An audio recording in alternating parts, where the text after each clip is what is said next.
Hello and welcome to pH Chemistry. Today's explainer is activation energy, the energy hill every reaction has to climb. By the end of this video, you'll know what it is, how to spot it on a reaction profile, and how catalysts cut it down.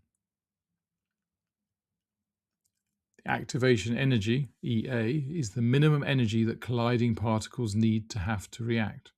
Collisions with less than EA just bounce off, no reaction. Above EA, bonds break and products form. On a reaction profile, EA is the height of the bump between reactants and products. Three things. 1. EA is a barrier, not the overall energy change. 2. Higher EA means slower reaction because fewer molecules have enough energy at a given temperature. And 3. Catalysts give an alternative pathway with a lower EA, speeding up the reaction. Common slip, confusing activation energy with enthalpy change. EA is the height of the hump. Delta H is the difference between the reactant and product levels.